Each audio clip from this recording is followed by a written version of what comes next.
Vamos comenzando el día de hoy para redondear lo de la semana pasada y pasar a lo de la semana. Acá. Vamos a ver. Estamos hoy ya 17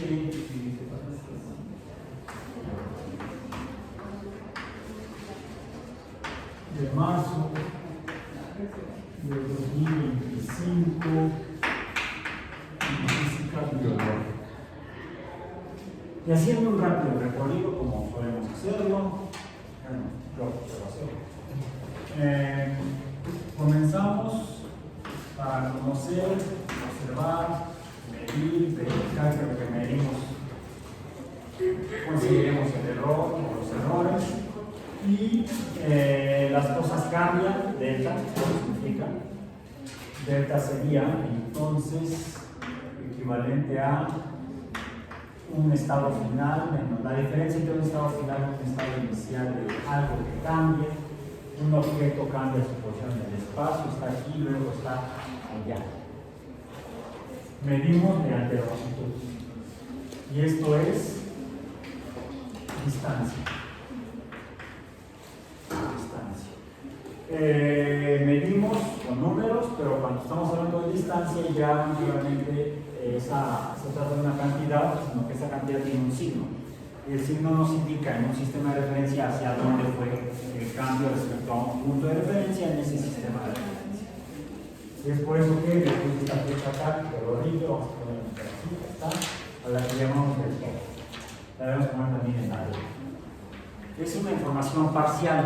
Para tener más información y tener mejor idea de qué está ocurriendo, usamos otra cantidad. ¿Cuál es? No es que haya yo subrayado la delta X, sino que estaba yo esperando ponerle delta T.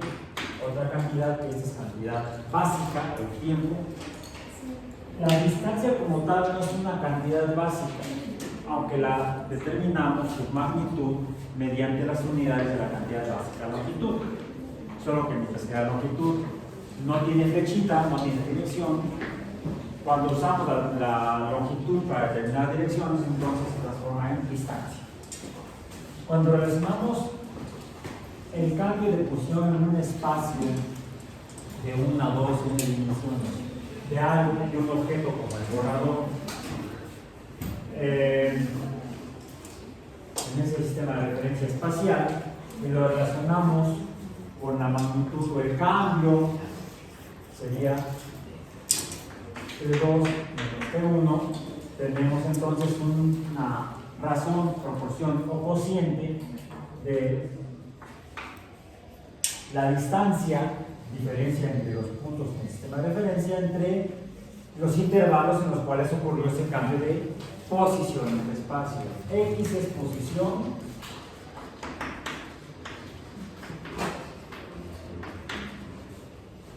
delta X o distancia es espacio, es un espacio que sería un cambio en la posición por la delta, un cambio en el espacio, y delta T dijimos que son eventos, entonces delta T sería el cambio entre los eventos, la diferencia entre los eventos. Podría ser que el borrador estaba aquí y luego el borrador está acá, pues necesitamos a un medidor de tiempo, un cronómetro, bueno, un reloj transformado en cronómetro. Ya mencionamos que históricamente los relojes actuales, incluidos los cronómetros, se derivan de ese. Podemos considerar que como tal lo inventó Galileo, aunque el fenómeno del yo-yo no fue que inventó Galileo. Galileo no inventó el yo-yo, no sé quién inventó el yo-yo, no sé, ahorita no sé. Era un arma, ¿Eh? El yo-yo. El yo-yo no sé. Según tú era un arma. No sé, podemos experimentar. No. Lo que habría inventado Galileo como concepto sería el péndulo. Que un péndulo es un cuerpo un cuerpo sujeto de un hilo y vamos a ver si podemos decir que el cuerpo ubicado en un sistema de referencia, vamos a poner arbitrariamente aquí el sistema de referencia, necesitaremos un sistema de referencia con dos escalas, con dos dimensiones, una horizontal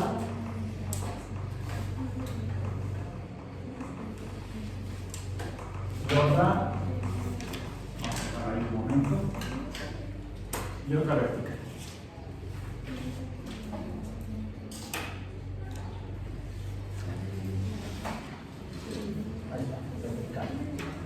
Le podemos poner magnitudes, vamos a decir. En este caso voy a poner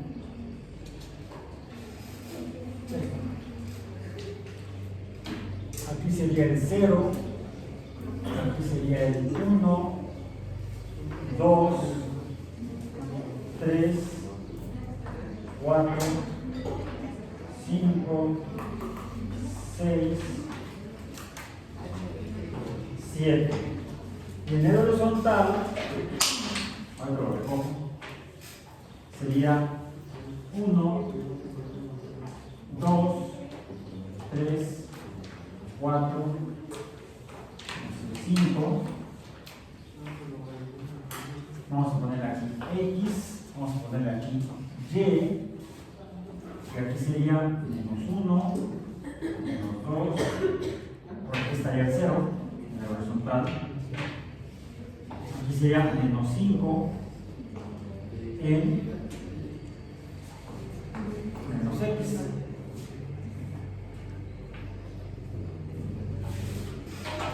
Y ahora sí puedo yo ubicar,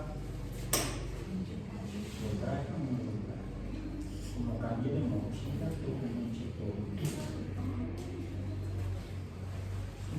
igual no lo voy a dejar ahí. Yo uso una cinta adhesiva. Ahí está.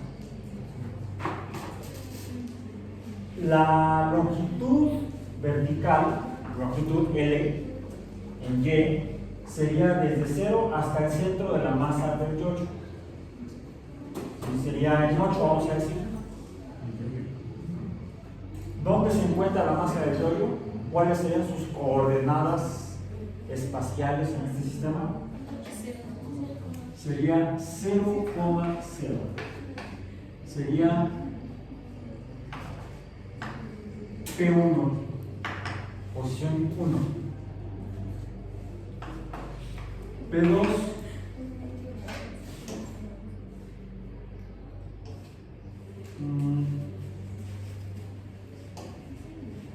sí, aquí.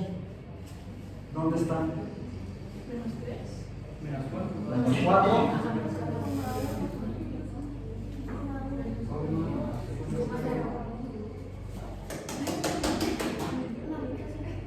Aproximadamente 6,5. Aunque no deberíamos hacerlo así, porque tendríamos que usar el último dígito nada más como escala. Vamos a estimar el intermedio. Sería entonces -4,6.5.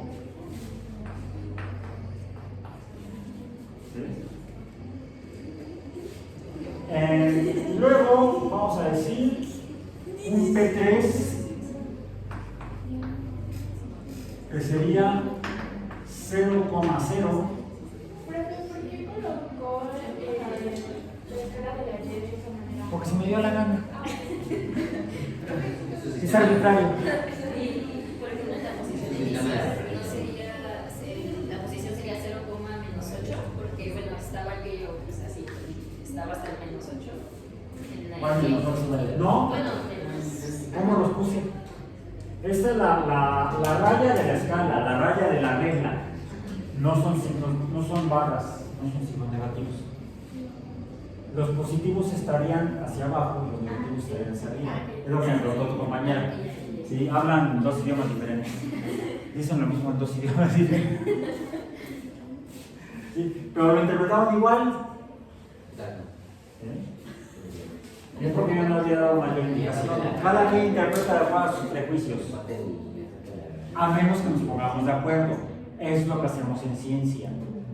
Llegamos a consensos. Nos ponemos de acuerdo. Llegamos a acuerdos por consenso en convenciones. Nos convencemos. Es una convención. ¿Sí? Ven que hay algunos que quinta convención de la sociedad, no sé. O sea, se reúnen para ponerse de acuerdo qué han hecho y qué van a hacer. Incluso a veces establecer normas, reglas. En ciencia ya no le llamamos, formalmente a esas reuniones ya no le llamamos convenciones. Y hay algunas actividades humanas, organizaciones que sí realizan sus convenciones periódicas, anuales, por ejemplo. No, en ciencia, a esas reuniones de gente les llamamos congresos, simposios, coloquios. ¿No es congreso? No, las ponencias son las presentaciones o exposiciones que se hacen en los coloquios, congresos de uniones académicas. O sea, alguien llega y presenta un trabajo, se le llama ponencia, va a dar su ponencia. Hay ponentes y ayudantes. Ayudantes y ponentes. Es un viejo chiste que los ahorita no tenemos mucho tiempo para eso. Bueno, va a cambiar otra vez su posición y va a quedar acá. Aquí. ¿12? ¿Más 4? No. 6.5 sería P4, sería 0,6.5. Este sería menos 4, 6.5, no me equivoqué, es más 4, 6.5, le puse 0, ¿verdad? 6.5, ahí está. Pero realmente, ¿cómo se movió? Estas son posiciones en un espacio bidimensional. Pero ¿cómo fue el cambio de la posición? ¿Cómo fue la trayectoria?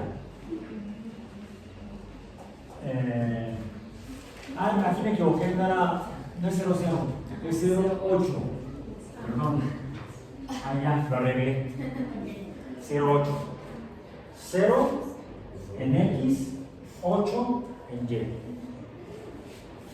¿Cómo sería realmente la trayectoria?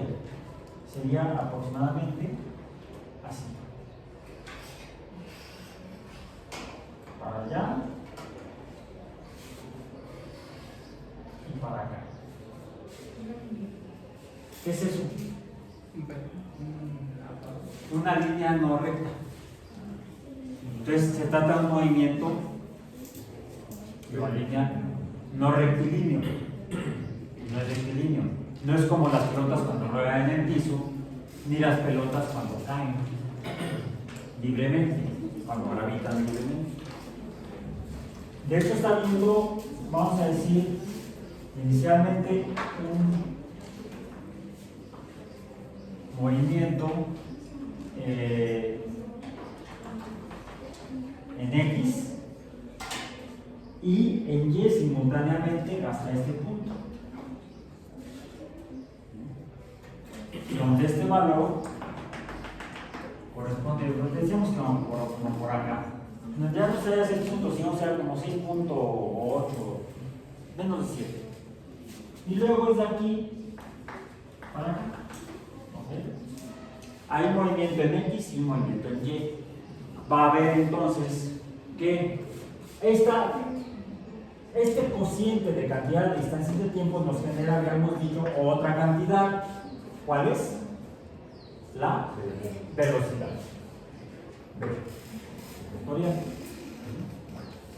Ahora, lo interesante aquí es que no tendríamos nada más una delta X, sino que tendríamos, dijimos, una delta Y.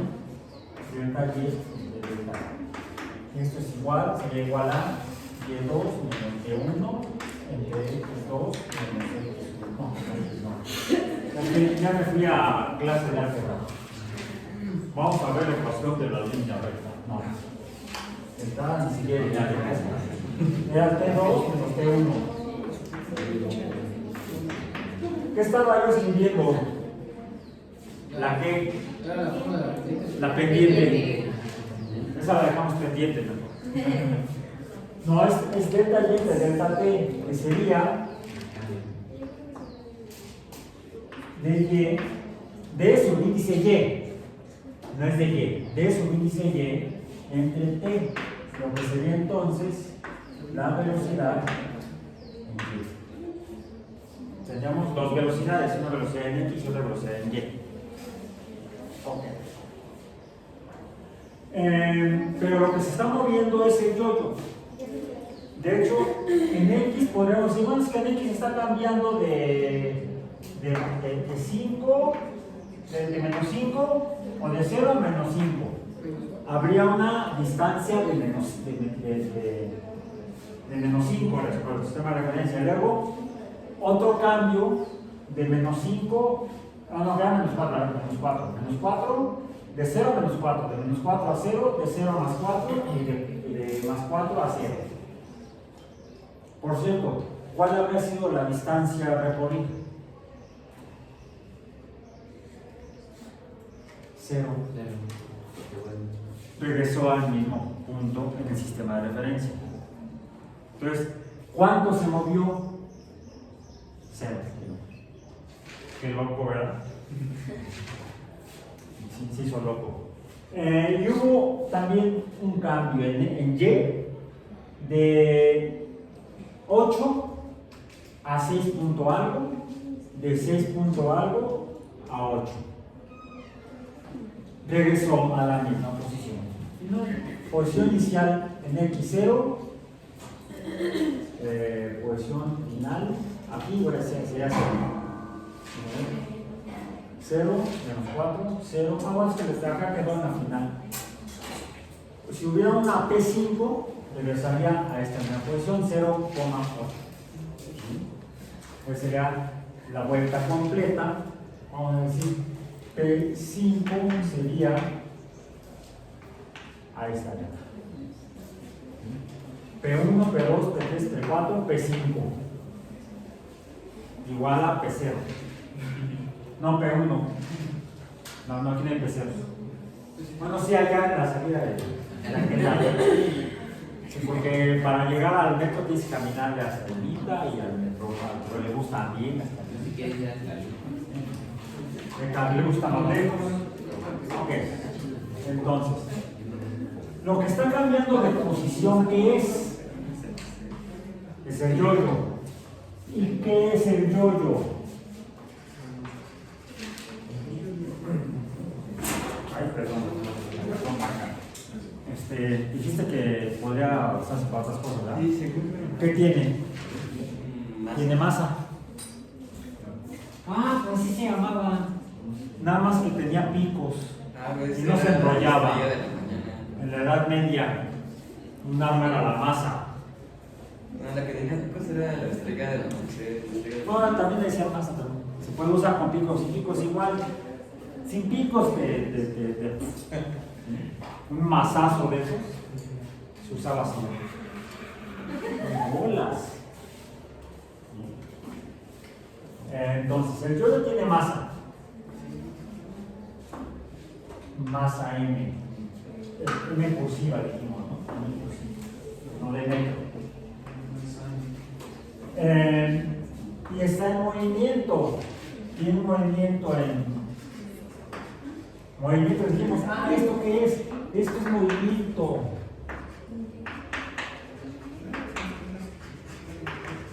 Esto que se llama velocidad, la velocidad nos mide movimiento, nos da cantidad nos da un número que es el movimiento. La distancia nos habla de espacio, el tiempo de eventos, la velocidad de movimiento. Y la cantidad de movimiento es M por D. Tendríamos entonces una M por D X y una M por D en Y. También hay dos cantidades de movimiento. Entonces sería un momento. ¿Vale? Sería el momento. Momentum sería en latín. Sí, en latín. En latín, le puedo decir en momento en español, ¿sí? O cantidad de movimiento. Me gusta a mí llamarle más por lo que realmente es cantidad de movimiento. Ahora. Partió de un punto sin cambio previo, partió del reposo. La velocidad inicial, entonces, porque necesitamos estas diferencias, entonces teníamos una velocidad inicial, tendríamos una Bx1 y tenemos una Bx2. Esto nos va a dar entonces una delta B, que sería, dijimos, igual a B2 menos B1 para cada caso, para Y y para X, para el movimiento en el eje vertical y el eje horizontal, pues diga al revés, el eje vertical y el eje horizontal. Bueno. Si hay un cambio, ese lo podemos relacionar con este cambio en tiempo. Entonces, ¿qué tenemos aquí? Delta B entre delta T, decíamos, sería entonces, tenemos que poner aquí T2 menos T1, y esta es otra cantidad que nos da este cociente. ¿Cuál fue? La aceleración. ¿Se dan cuenta cómo se están acordando de todo? Eso es muy bueno. La aceleración. Por cierto, ¿cómo sería la aceleración? Hacia allá en X sería negativa. La velocidad sería negativa. Y hacia arriba también, porque pasamos de 8 a 6 y algo. Y luego ambas serían positivas y luego otra vez negativas. Entonces, estamos teniendo aceleraciones y desaceleraciones. Pero quizá nos interese este movimiento de aquí, en la trayectoria, en el caminito. Y el problema es que tenemos que el camino no es una línea recta. Entonces tenemos que echar mano no de delta X, sino de dx dt. ¿Es lo mismo? Y también, pero dx ya no es esto,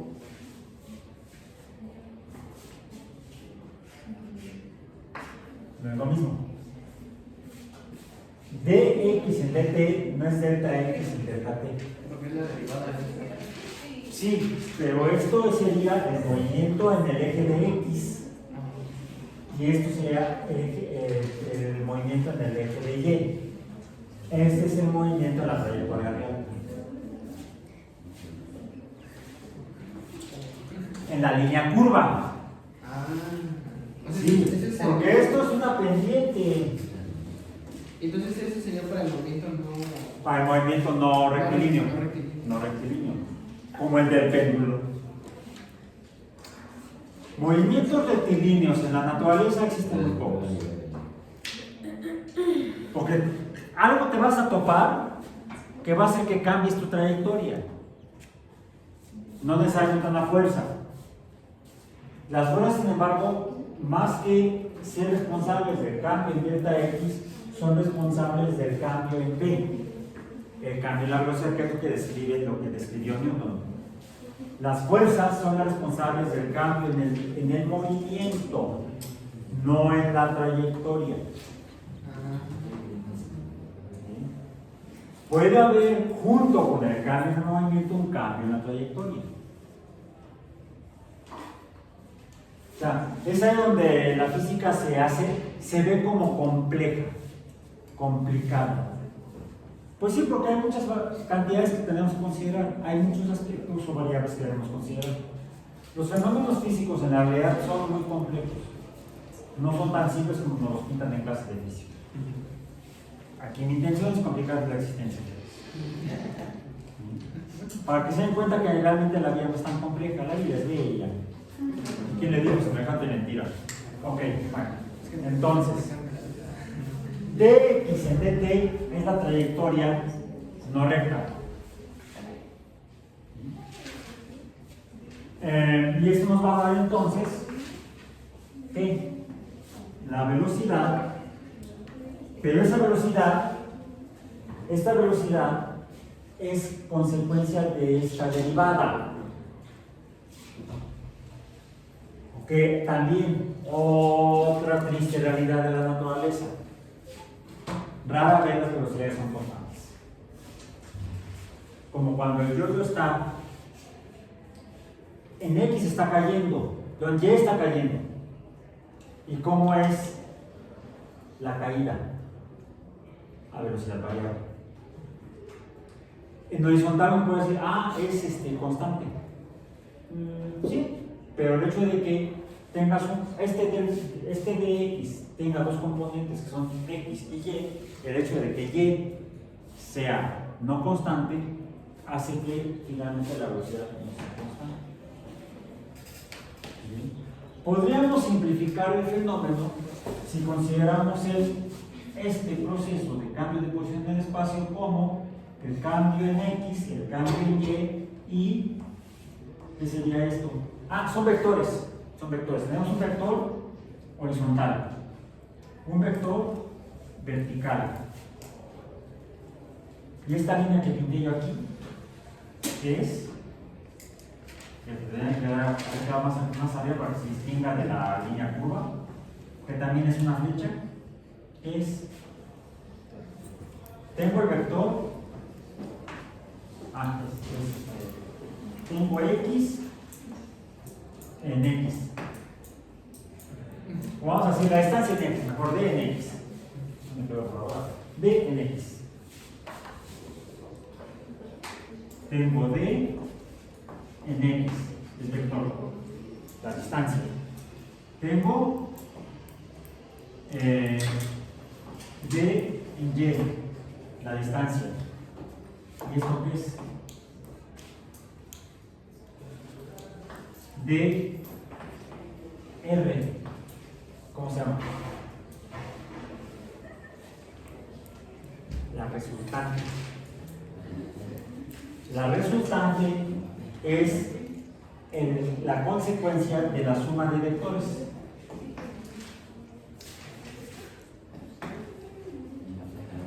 ¿Bien? Entonces, eso repasa en nuestros libros de física. La suma de vectores. Porque es lo que nos ayudará a entender este fenómeno. Bueno, como decíamos, el yo-yo tiene masa.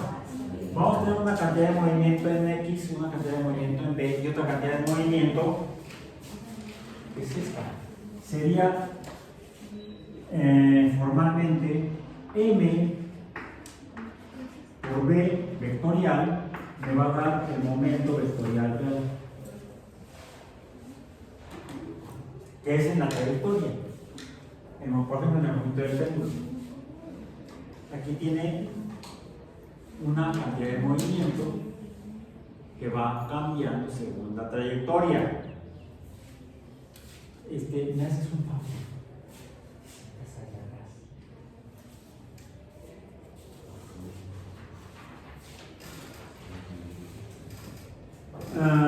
Bien, entonces.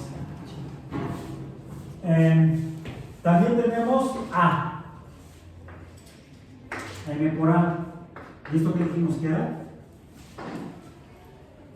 Pues la fuerza. La fuerza implica una velocidad. La velocidad implica una distancia de X, finalmente. Cuando tenemos la fuerza, decíamos que está provocando un cambio en la distancia, ahora, ¿esto qué es? Decíamos, el trabajo.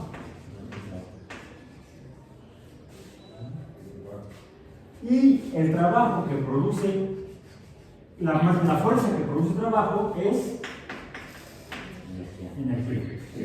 En este caso se trataría de energía mecánica o de movimiento de la masa del yo-yo. o del borrador, o de la pelota, o de un cuerpo que tenga masa. Esto es la energía de la masa del cuerpo, de la materia. Pero lo último que vimos fue que después de revisar que además de que hay sólidos como el yodo, la materia se puede encontrar en tres estados generales o simplificados: sólido, líquido y gas. Pero estos tres estados pueden variar en la materia. Una materia misma la podemos encontrar en forma sólida, líquida y gaseosa. ¿Y de qué dependía? Lo vimos el viernes. Lo vimos. Vimos cómo el agua líquida se transformaba en gas. La materia, los estados de agregación, la materia, o los estados, no sé si estados de materia, son intercambiables.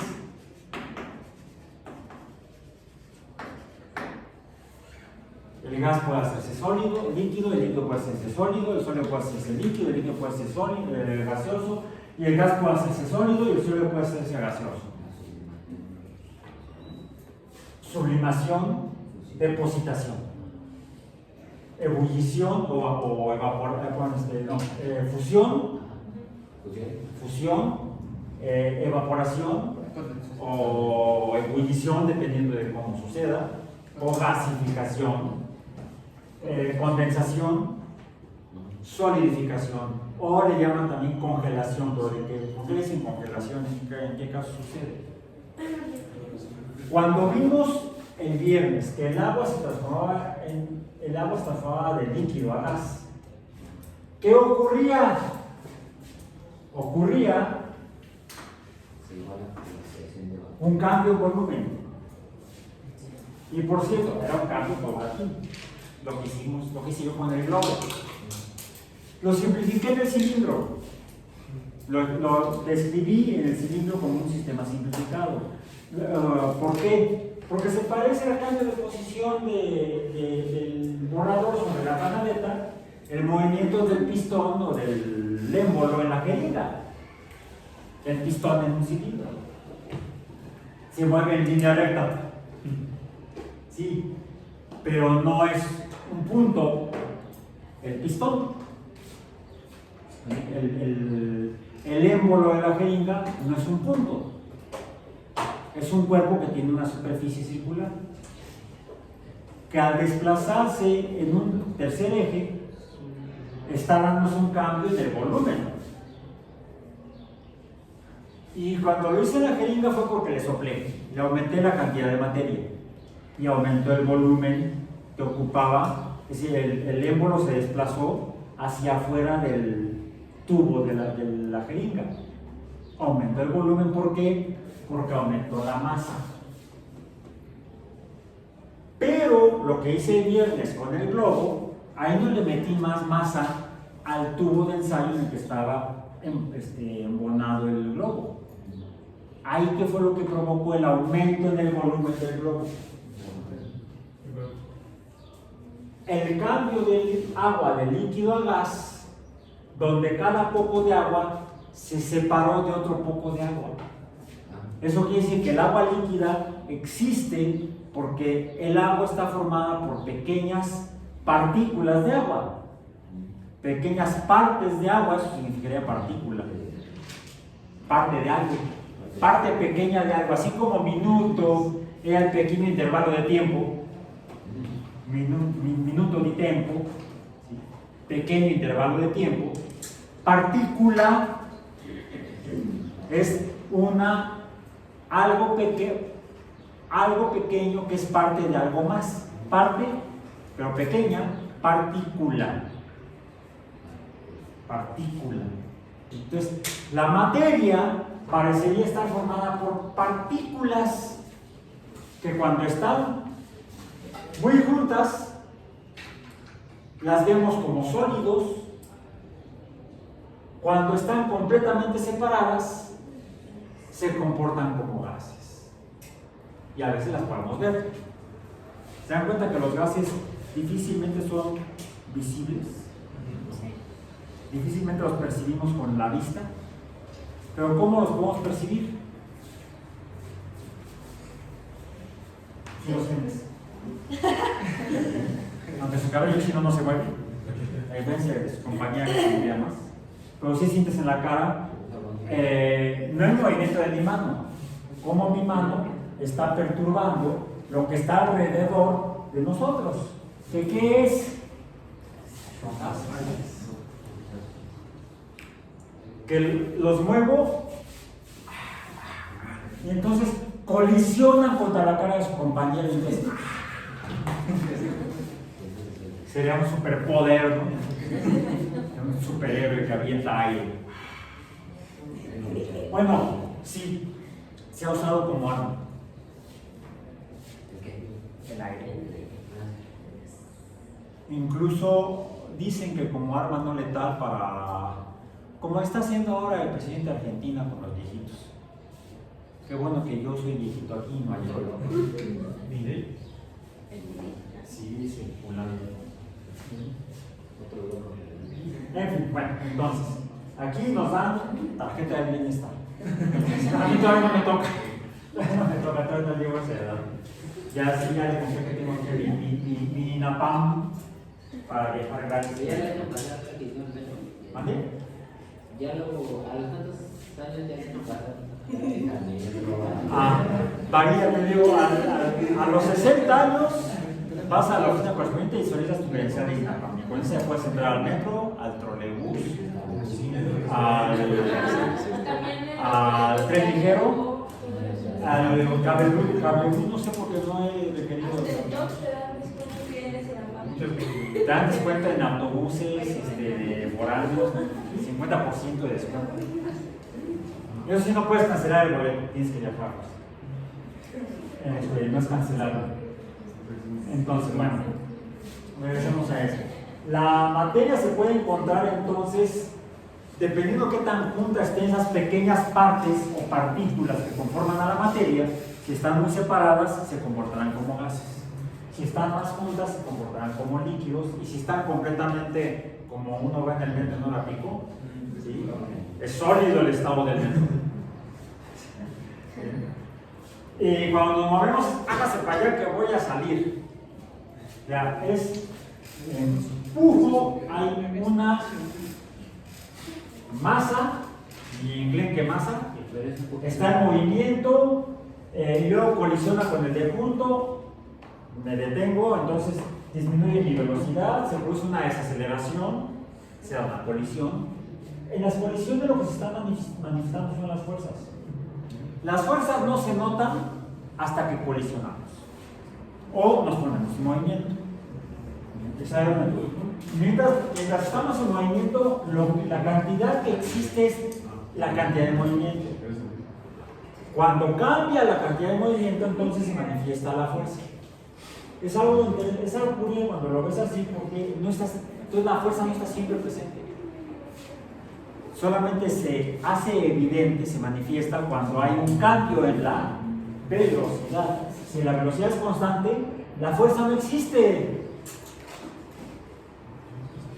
Vas en tu carro en la autopista a 120 km por hora cuando el letrero decía máxima 90. Y te sientes que vas a ¡ah! Soy poderoso, tengo mucha fuerza. Mentira. Tu fuerza, si vas a 120 constante, tu fuerza es cero. Porque la velocidad es constante. Si la velocidad es constante, la aceleración es cero, entonces tu fuerza es cero. Eso sí, es feo cuando ocurre que se encuentran con la fuerza. May the force be with you, no mejor, the moment be with you, the momentum be with you. Pero ¿me puedes recordar algo? Es que me acuerdo que en una clase que sobre que, pero no me acuerdo si era Aristóteles, que era el que decía que la Tierra se dividía en 4 elementos, ¿no? Ah, sí, bueno, diferentes sociedades lo han interpretado de manera parecida, porque también así lo interpretaban, por ejemplo, en Asia Oriental, ¿sí? En la región de las culturas del Pacífico Asiático, también vienen esas ideas similares, porque toda la gente veía lo mismo, así como veían todos que el sol sale, el sol sube y se pone, y luego las estrellas salen, etc.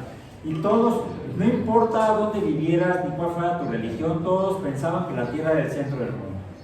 Todos. En todos los continentes donde había humanos, todos lo interpretaban igual o muy parecido, porque todos veían lo mismo.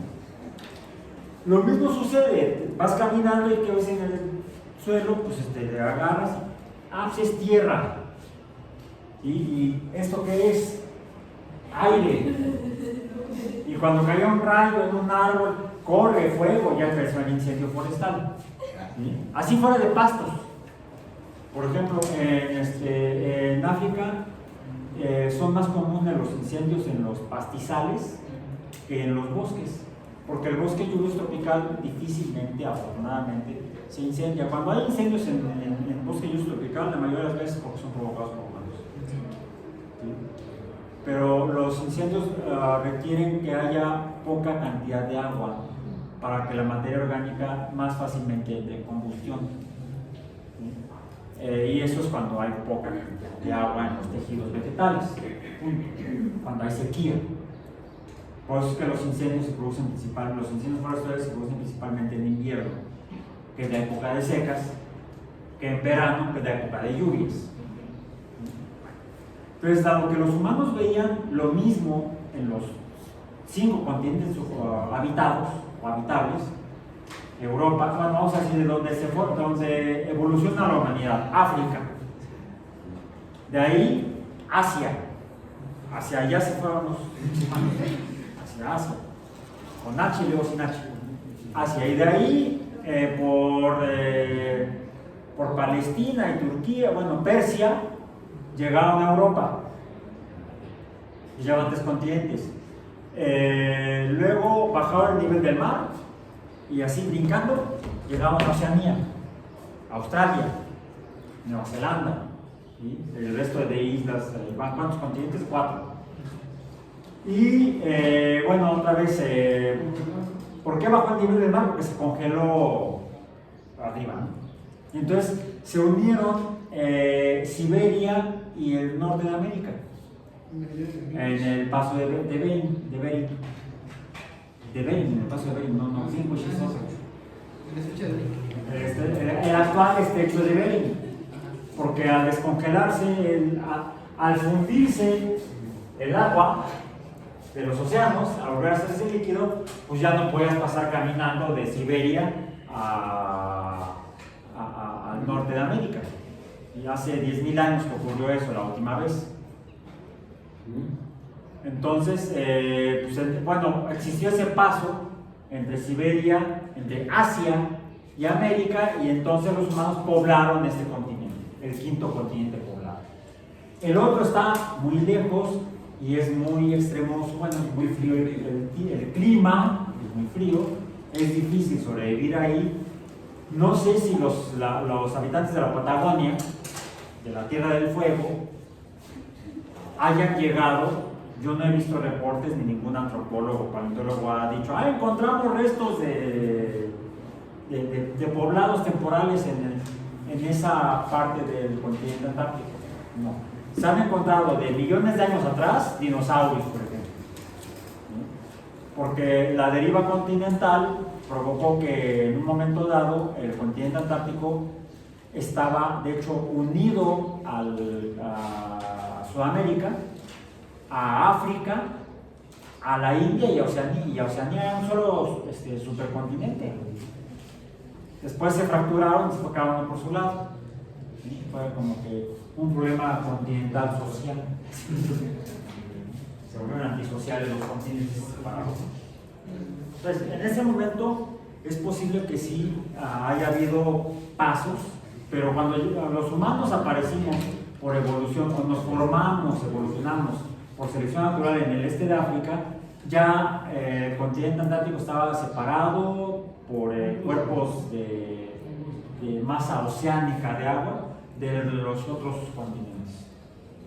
Entonces habría sido muy difícil que organismos que no fueran capaces de desplazarse en el agua pudieran pasar de continente a continente.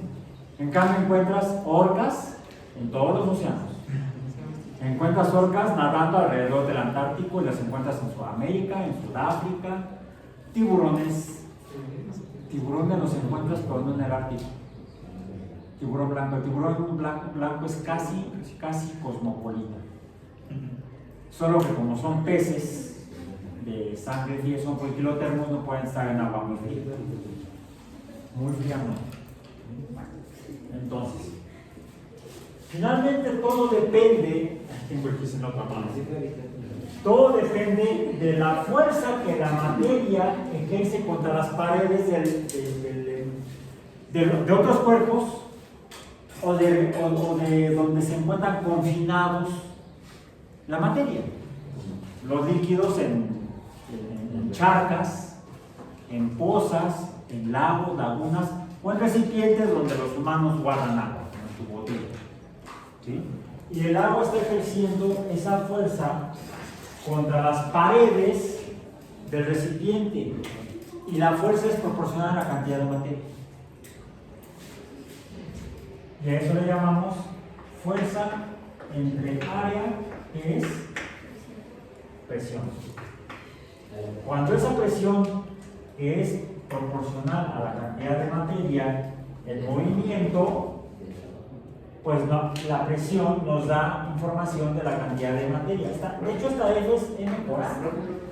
Profe, la presión también puede ser proporcional al trabajo. Como No, sí, porque si esta fuerza, de hecho está aquí precisamente, está aquí. Cuando a la fuerza a la que nos referimos es a esta, en función del espacio que ocupa la acción de la fuerza. Entonces estamos hablando de P, presión volumen, pero entonces esto ya es otra cantidad. ¿Cuál fue? No. La presión sí termina en pascales.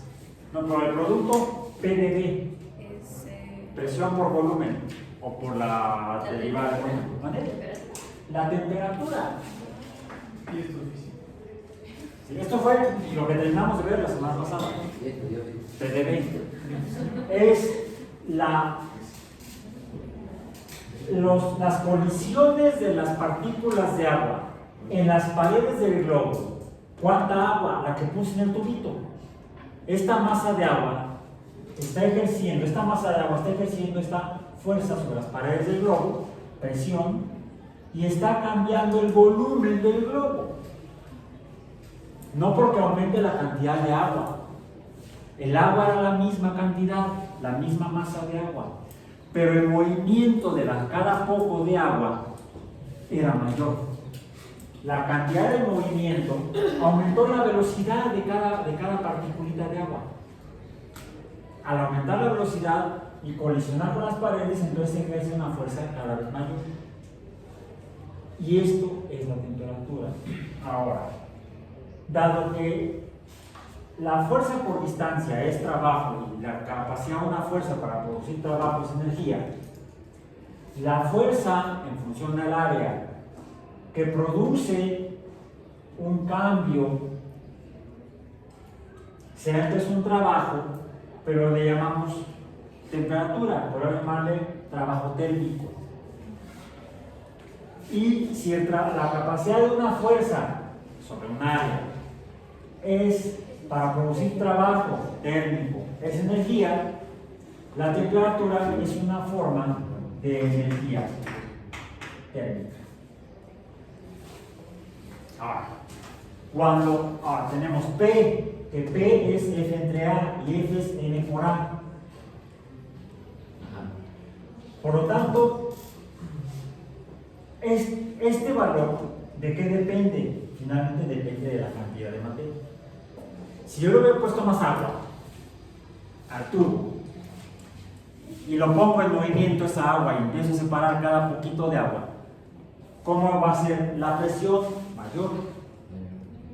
y entonces habrá una mayor cantidad de movimiento y entonces habrá mayor cantidad de temperatura. Con los gases no es lo mismo.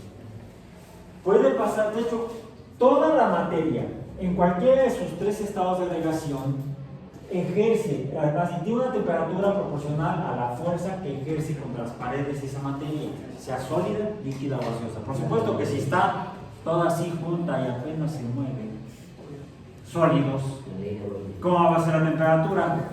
Muy baja. La ley de Broglie. Si aumenta su movimiento, la temperatura debe subir. De hecho, podemos hacer una gráfica de presión, temperatura.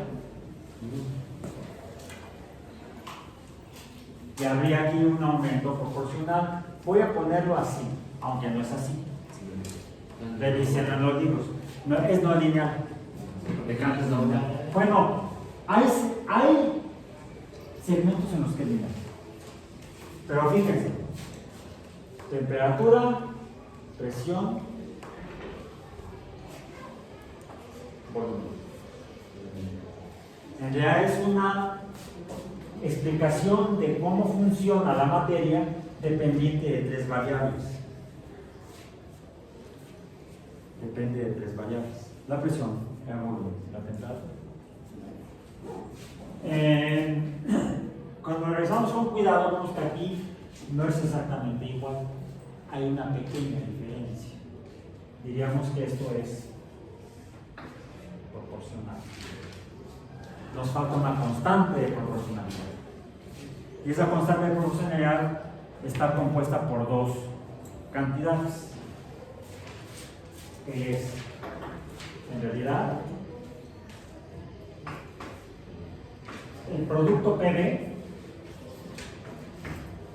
es proporcional a T siempre que lo multipliquemos por una constante a la que llamamos, relacionados con la letra R, la constante de los gases. Se definió inicialmente con gases, pero opera para cualquier tipo de agregación de materia. Y la cantidad de partículas, no la masa, sino la cantidad de partículas de esa masa. N. Y esta es entonces la ecuación general de los gases.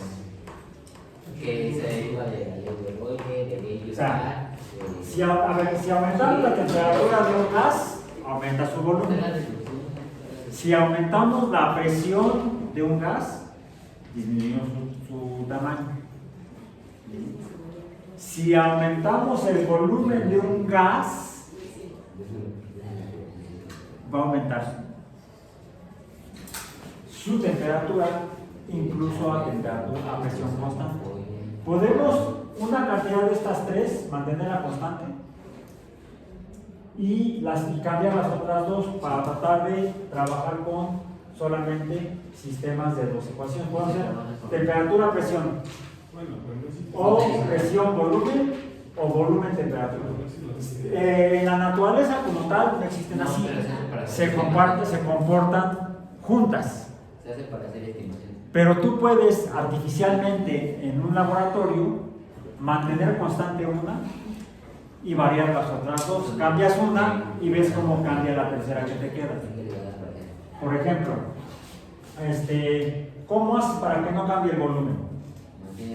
O sea, pones la sustancia en un recipiente que sea rígido, indeformable, y lo puedes calentar y le pones un manómetro. Y con el manómetro estás midiendo, o barómetro, estás midiendo la presión.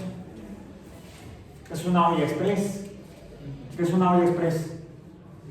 Es un recipiente sólido, indeformable, al que le aumenta la temperatura y adentro ¿qué sucede?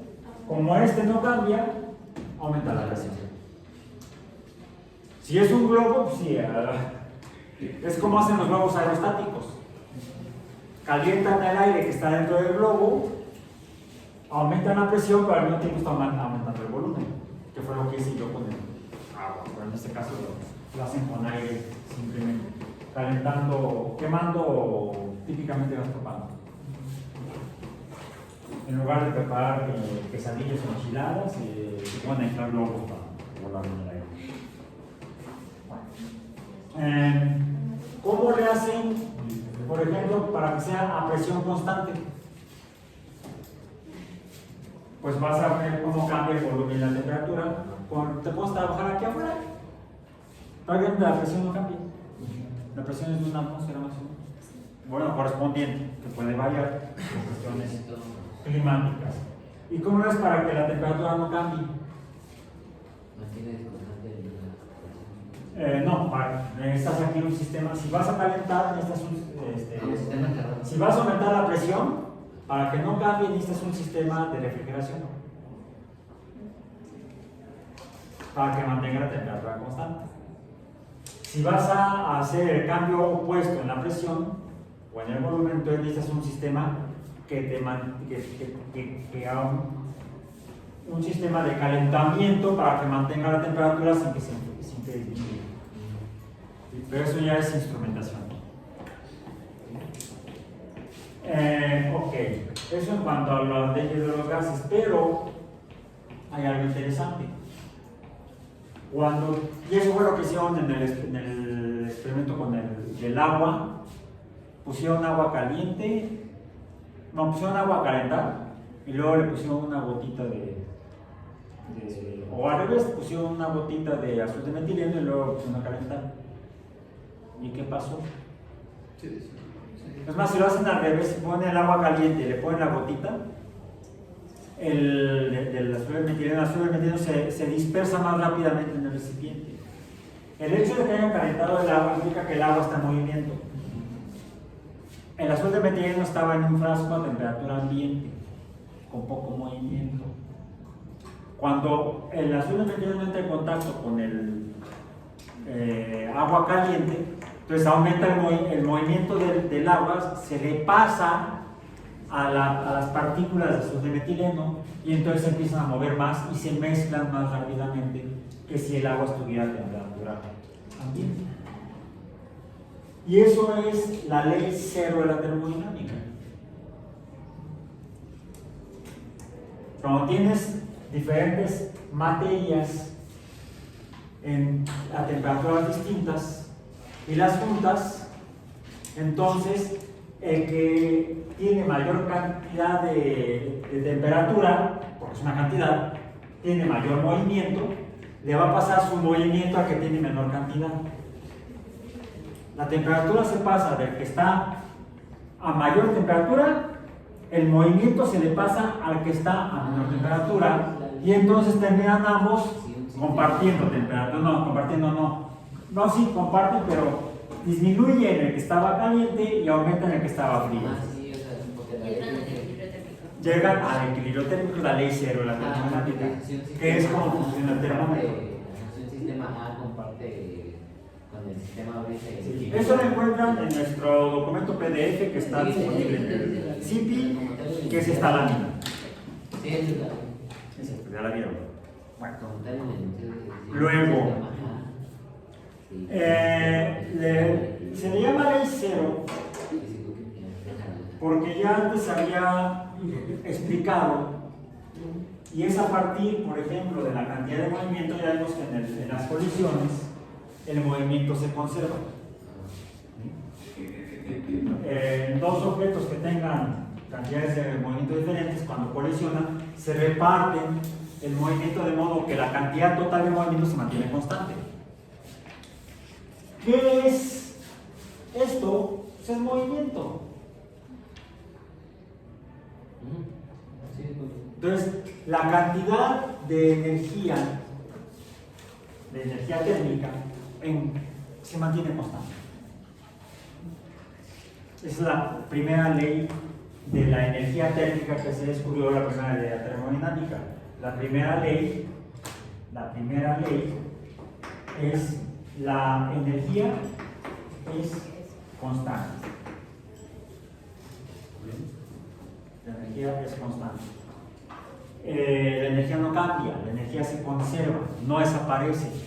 Un cuerpo caliente se enfría, el cuerpo frío se calienta. Eso lo explica la ley cero, se explicó después a través de la ley cero. Como primero se descubrió la primera ya no se podía cambiar de orden, entonces en lugar de poder cambiarla de posición, le pusieron ley cero. Primero se descubrió la primera ley y luego la ley cero. Luego, ¿hasta cuándo va a seguirse moviendo?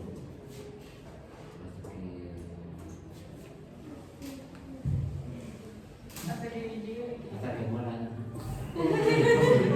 Hasta que ya no pueda bajar más sus valores, hasta que llegue al último valor mínimo de energía. No, ahora no. Es decir, esto va a seguir en movimiento. Esto va a seguir en movimiento. Y va a provocar un cambio de volumen, pero no todo el movimiento provoca cambio de volumen hasta que deje de estar en movimiento. Pero todo ese movimiento que se produjo hasta que dejó de moverse, no todo se transformó en ese volumen máximo que puede haber tenido.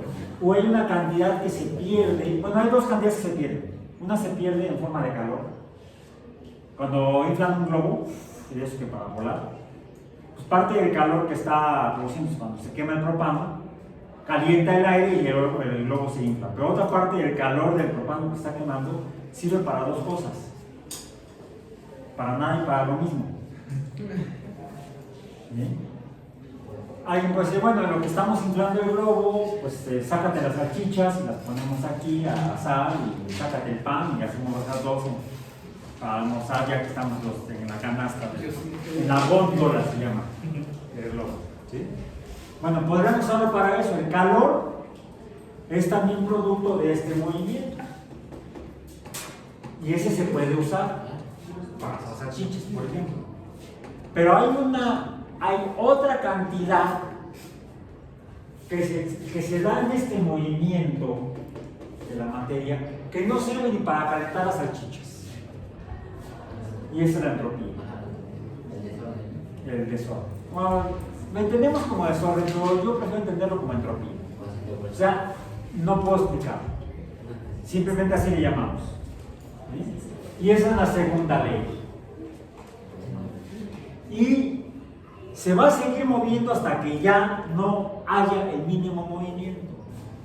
Pero ahí será del gas que se estaba quemando, del aire que está dentro del globo y de los que se comieron la salchicha. Cuando todo esté sin movimiento, todo llegará cuando la segunda ley, la primera que sale después de esta sería la segunda ley, es la de la parte de la energía se usó para inflar el globo, es la energía útil, a veces se le llama energía libre, y la energía libre es la que sirve para hacer el trabajo. Otra se pierde en forma de calor, le llamamos entalpía, y otra que no sirve para nada, no la podemos usar, que es la entropía.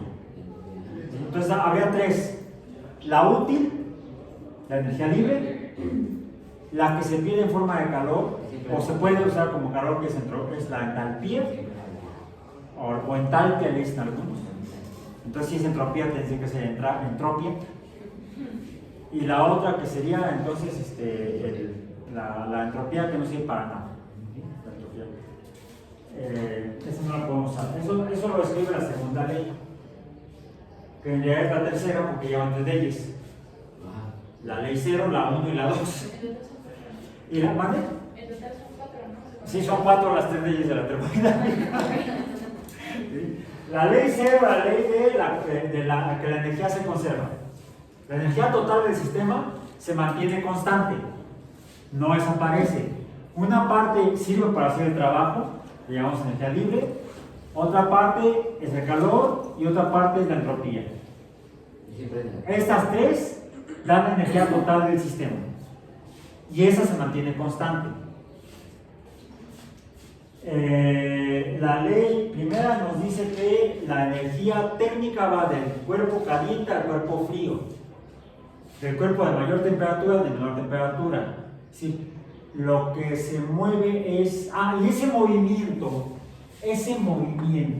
vamos a decir, este movimiento, MB, en el caso de las partículas que forman la materia, tiene otro nombre. El movimiento de la materia, vamos a decir, gaseosa. Esto podríamos decir que es el calor. Lo vamos a poner aquí. Que es el movimiento de las partículas, de cada partícula. Y por lo tanto depende solamente de la partícula. No depende de la cantidad de partículas. Lo que depende de la cantidad de partículas es la temperatura. La temperatura depende de cuánta materia haya. Y este es un concepto bastante loco y por eso pongan atención porque si no se van a hacer bolas como yo. La temperatura depende de la cantidad de materia.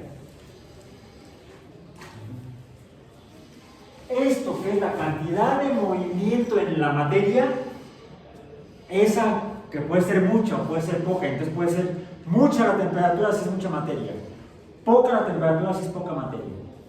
El movimiento de la materia es el calor. Y por lo tanto, como es el movimiento de la materia, no depende de la materia, sino es la materia misma en movimiento. Por eso es que calor y temperatura no son lo mismo. Es lo que le decía. La calor y la temperatura no son lo mismo.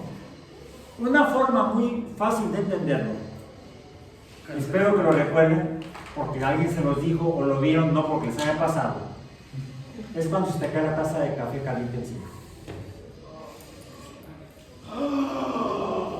¿Cuánto calor? No. ¿Cuánta temperatura? ¿Cuánta? Pues, ¿cuánto café se te ha caído encima? No es lo mismo que te caiga una gotita de café. ¡Ay! Y ya. Como el otro día me cayó un poco de cera en la mano, cera fundida. No es lo mismo que me hayan caído tres gotitas de cera fundida en la mano, a que hubiera caído un chorro de cera fundida en la mano. Porque eso sería la cantidad de temperatura, la cantidad de cera fundida. Cada poco de cera fundida tiene su propio calor. Entonces el calor no depende de la cantidad de materia, la temperatura sí. Por eso, a mí me dan risa. Bueno, aparte de que no fumo, nunca he fumado. Ahorita ya es menos, aunque ya amanece un poco fresca la mañana. El termómetro en el celular decía 12 grados. Pero en los días de invierno fríos, de repente veo a la gente. Sacan el encendedor y prenden, ¿no? Un cigarrito para el frío. ¿Reprobaste la mañana? ¿Tienen frío en la mañana o en la noche, donde estén en un campamento?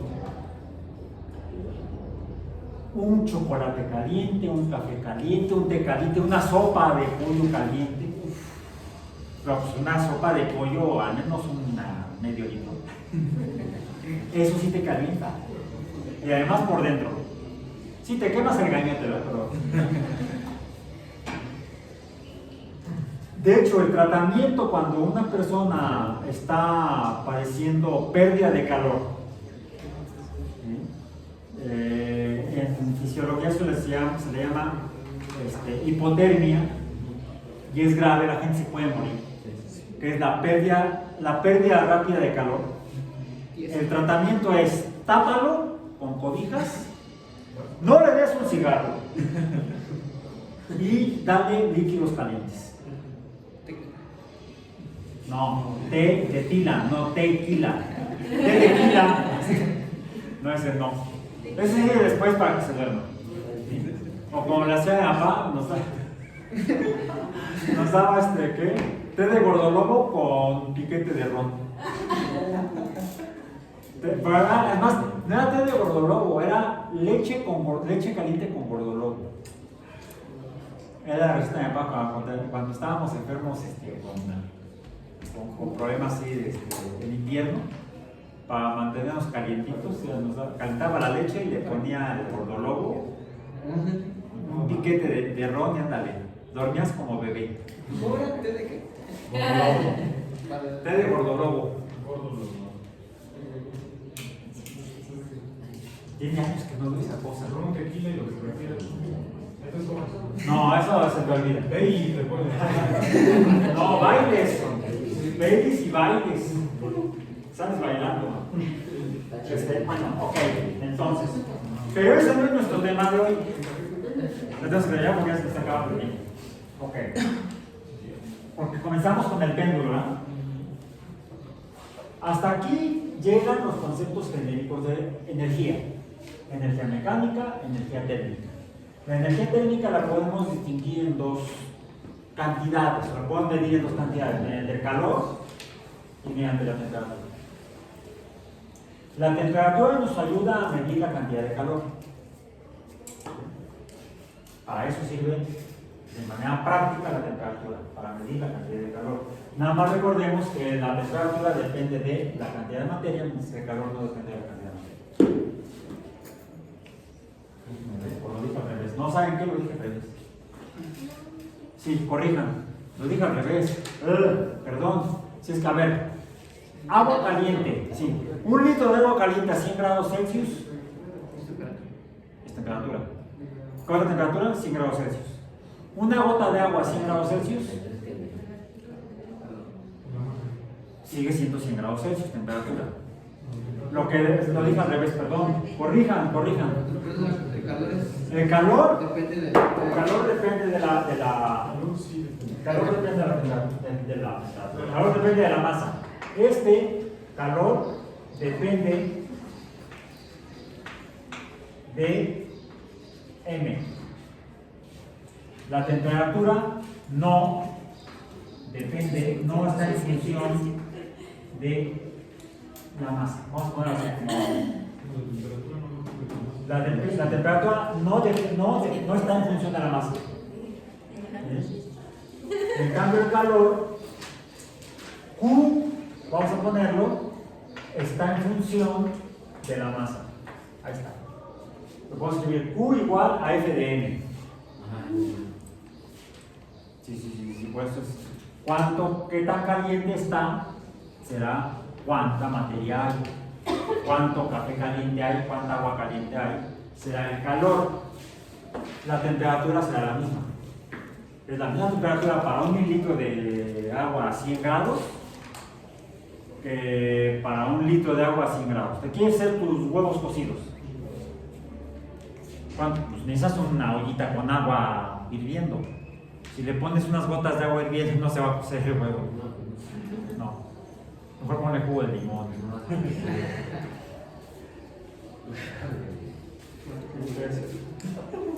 La temperatura no es F de M. Q es F de M. ¿Sí? Ya está. Ya, aclarado el punto. Ahora sí, qué bueno, ahora sí, cerramos. Y regresamos al péndulo. ¿Qué onda con el péndulo? El péndulo entonces sería lo que dio Galileo y describió para determinar la cantidad de tiempo más pequeña, que es la segunda cantidad de tiempo pequeño, el segundo. ¿Bien? Bueno, lo cual depende, decíamos en el péndulo, de la longitud del hilo. Fíjense, a ver. ¿Cuántas oscilaciones da en un minuto? Saquen sus cronómetros. Y luego voy a seguir moviendo así. ¿Ya están? ¿Ya? A ver. En 3, 2, 1, 0.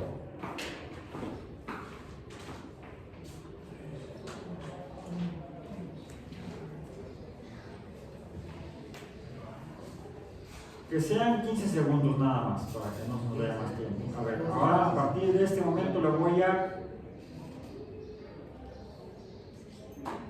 Yo no estoy haciendo nada, ¿eh?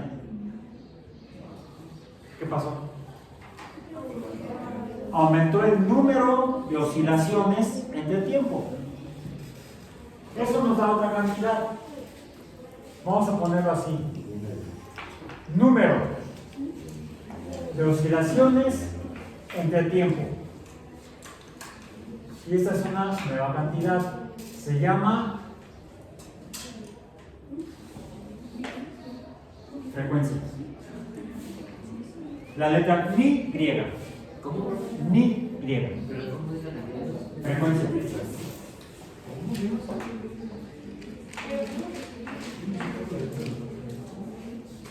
Frecuencia. Es número entre tiempo. Sería veces entre segundo. Veces entre segundo. Frecuencia. Veces entre segundo. Y esto tiene un nombre.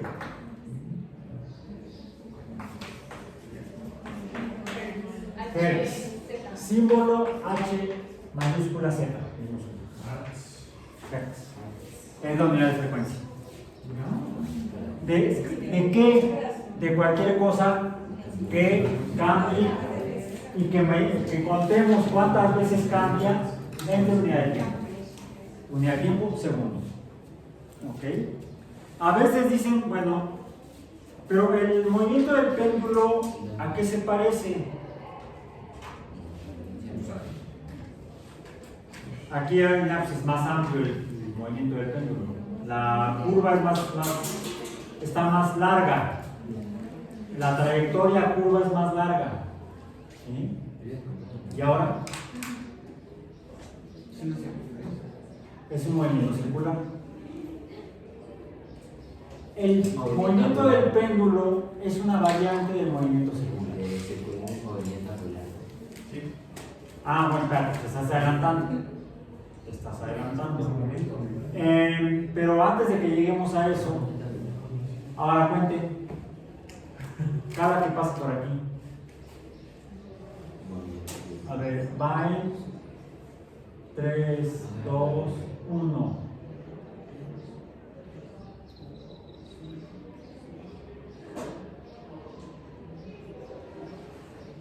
¿10 segundos?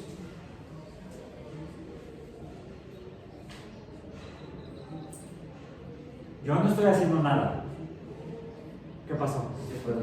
Lo mismo. Lo mismo. Cuando acorté el hilo del yoyo, primero como péndulo y luego como movimiento circular, ¿qué pasó con la frecuencia? Aumentó. Es decir, la frecuencia, vamos a decir, la frecuencia del péndulo es inversamente proporcional a la longitud del hilo. Ah, pero es inversa, ¿verdad? Entonces 1 entre L es 1 entre L subíndice H. Hilo grande, frecuencia pequeña. Hilo pequeño, frecuencia grande. Ya sea ¿Qué era la P de la frecuencia? del péndulo. Ah, Puedo decirlo también. La frecuencia en el movimiento circular, en el círculo, también es inversamente proporcional a la longitud del círculo. ¿Cómo se llama el hilo? Hilo y stitch. No, el hilo, no el hilo. Radio. O sea, el radio nada más. El radio. En el movimiento circular, la frecuencia es inversamente proporcional al radio. Ahora, para cerrar el día de hoy,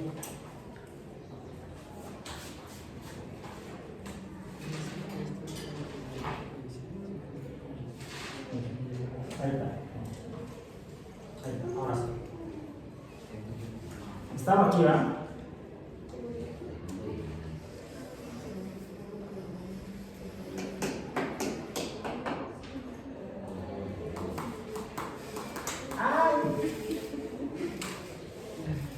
¿Dónde está más o menos?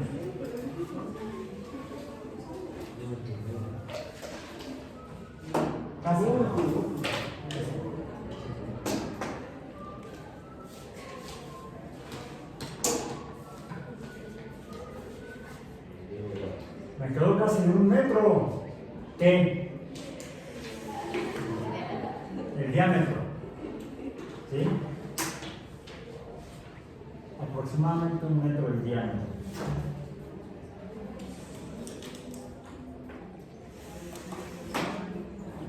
Ok. Pero sería la trayectoria del movimiento circular. Tenemos aquí entonces el movimiento circular. Este sería el péndulo. Este sería el péndulo. Este sería el círculo. Movimiento en círculo, movimiento del péndulo. En el caso del movimiento del péndulo, debido al componente vertical, el movimiento del péndulo es a velocidad variable. Velocidad, bueno, vamos a poner dos puntos. La velocidad no es constante. La velocidad no es constante. Aquí depende. Pero cuando lo estoy moviendo yo así,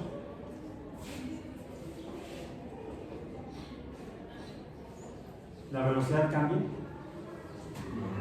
En el círculo vamos a decir, no.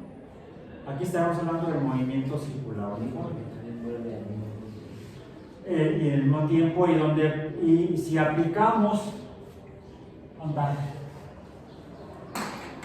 ya se me perdió la derivada. Allá. Si aplicamos la derivada en el movimiento circular, vamos a ver que la velocidad en cada punto, vamos a decir aquí, acá,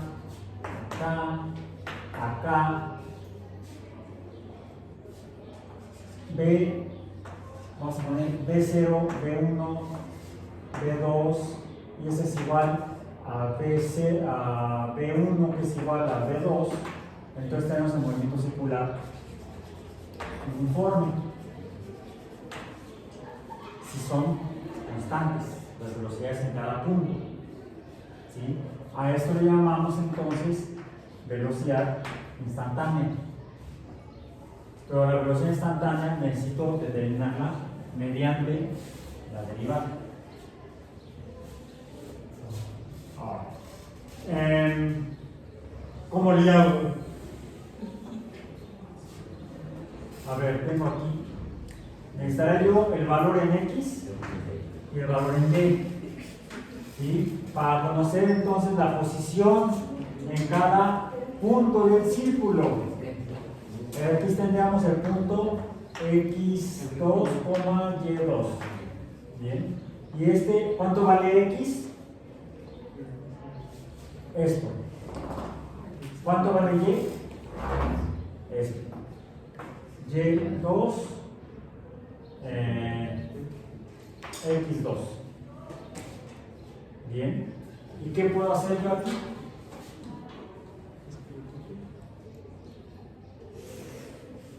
Lo que me habías dicho hace rato.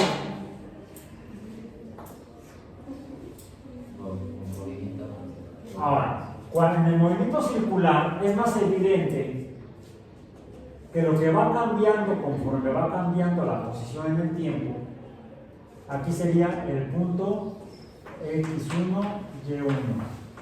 Aquí sería X0, Y0. Bien. Lo que va cambiando, ¿qué es? El ángulo. Entonces, en el movimiento angular, yo puedo medir varias velocidades. Puedo medir la velocidad angular,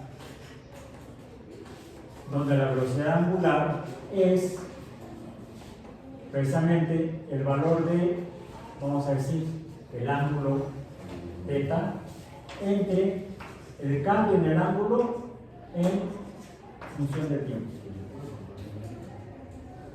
¿Sí? Es la velocidad angular.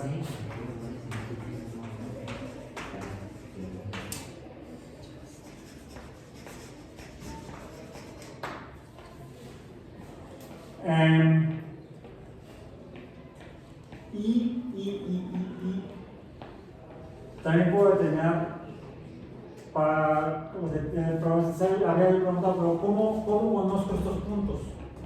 Los valores de X y de Y. ¿Cómo le hago? ¿Qué necesito? Necesito el valor de esta magnitud y de esta magnitud en Y. Que este es igual a esta de acá. ¿Y qué tengo aquí entonces? Un triángulo. ¿Qué tipo de triángulo? Entonces, el ángulo θ, ¿de qué depende? Ese sería el radio, ¿verdad? Dijimos el radio. El ángulo θ depende de la proporción, fíjense, lo voy a poner, esto es en B2, en B1 sería este triángulo.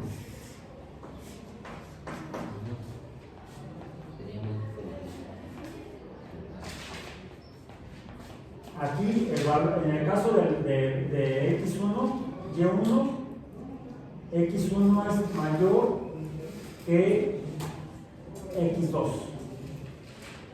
Y acá, X2 es menor que X1, pero mientras que aquí X1 es mayor que X2, acá Y2 es mayor que Y1. ¿Y cómo se llama esta relación? La línea que pasa por este punto o este cociente.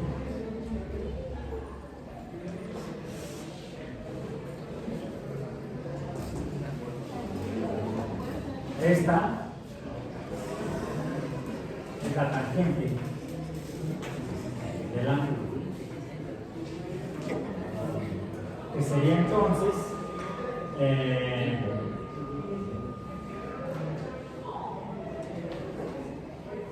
Y entre X.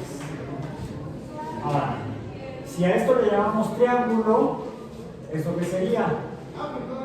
El cateto opuesto entre el cateto y así. Y entonces aquí yo puedo estar determinando la velocidad, la velocidad, porque se hacen presentes las funciones trigonométricas, las cuales estaremos viendo el próximo miércoles. Por hoy acabamos.